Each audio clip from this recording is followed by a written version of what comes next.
Playing out here, let me tell you that I have the co-owner. Point. That's when we talk about the game awareness. And we're not being critical of anyone here, because Nisham's innings was of the highest quality, of the highest order. They had no right to be in the position that they were in. And they were.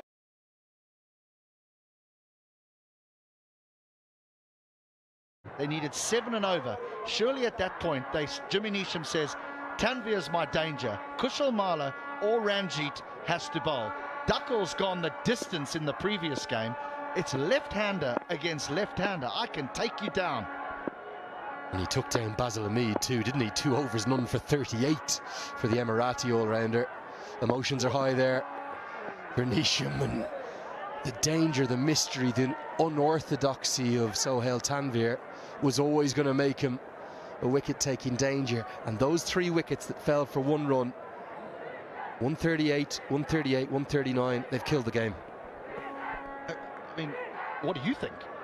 I mean, do you think that, because the player will say, look, I'm just hitting it so sweet, I might as well just keep going. And you can understand that point as well. There's a great saying in our game, take the game deep. And I know this is always captain hindsight. It's always after the event of the wicket falling. But if Neesham's there in the 20th, even if they're 9 down, I think they win the game.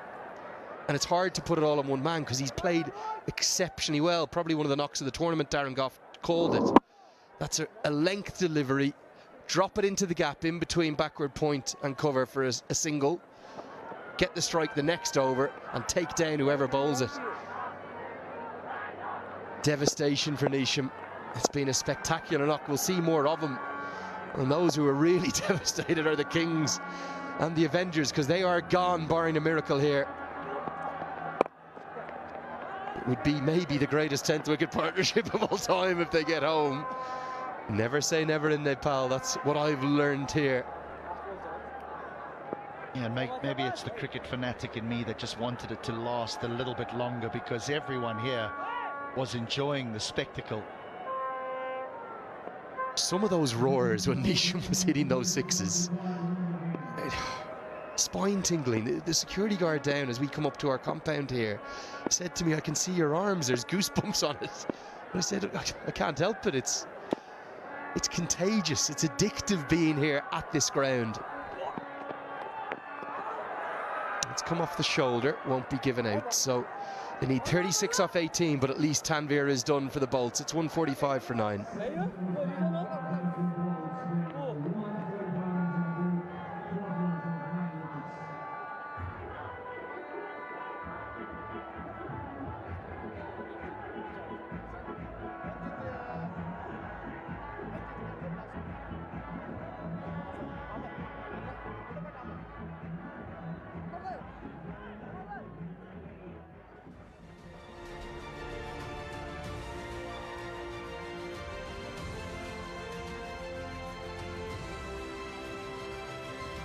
It's the final doubleheader of the group stages tomorrow. Super Saturday's being the tagline, sensational Sunday tomorrow.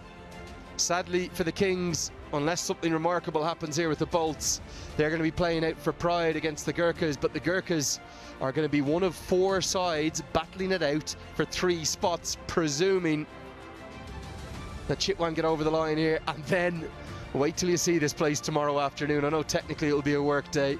It'll be a sea of yellow. Suda Prashim will look to get their hands on spot number 1 and number 2. Here's Rijan Dakal. Is there any way that these two here can pull off the miraculous, pull off something? How can they even go about thinking about doing it? 35 more needed. Well, you spoke about taking it deep. The only problem is here is if you score a single every ball, you're going to need too many off the last over. So somehow they've got to find a boundary. Where that boundary is, if Dakal's going to bowl with pace on, maybe it's behind square on the leg side. If he's going to take pace off, well, then you might as well swing away towards the leg side.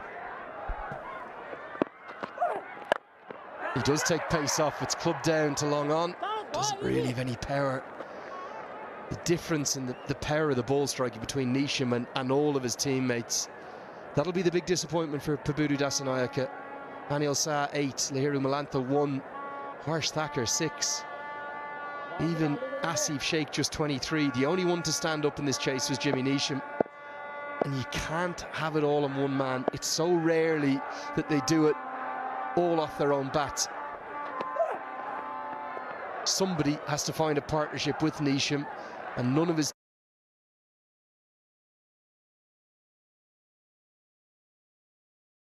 mates.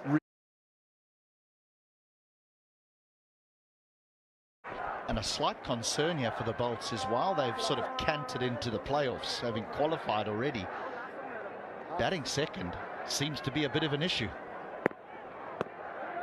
They're going to have been beaten by 70 runs in the game they're bowled out for 51 all out in, and probably beaten by 20 or 30 here. That's the card. Nobody got in to the same form as Neesham. Look at his strike rate, nearly 300.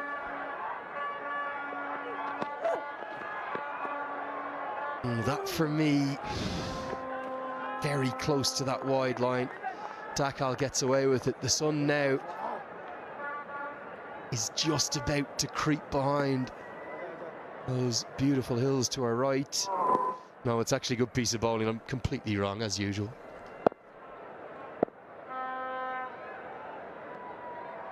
Sun is setting, and right now for the Avengers and the Kings. Oh, not this way. No, should be okay. They might try scamper the one now. Oh, carnage, pure carnage. Is it a single or is it a run out the first time or the second? Because the bails are off, the stump has to come out. Over to you, third umpire, rather you than me again. I'm not even going to look at it, and I'm going to say not out.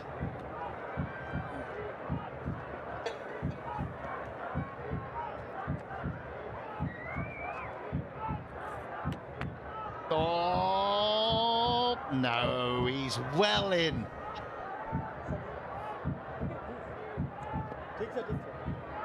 My question is, do they need to look at the first one as well? Maybe not.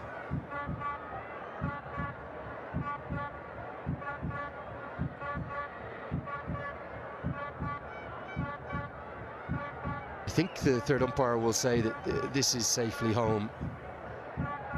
Wouldn't have been a good way to end it. Not out the decision, the right decision. 33 to win off 13. They need a boundary here. Need to find a 4 or 6. Fine legs up in the circle. May he look at a scoop or a ramp. Sharmala has bowled well in this tournament. I like what he's done. Probably going to be pace off again.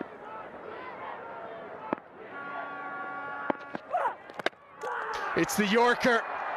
An emphatic way to seal a victory that has the Rhinos not definitely, but maybe into the final 4. One of the bails left on middle stump. Dakal is at a brilliant tournament. It's fitting that he takes the winning wicket. They're not 100% of the way there, but I think it's quite likely we'll see these Chitwan Rhinos in the Fab Four. It just keeps happening. Poor performance.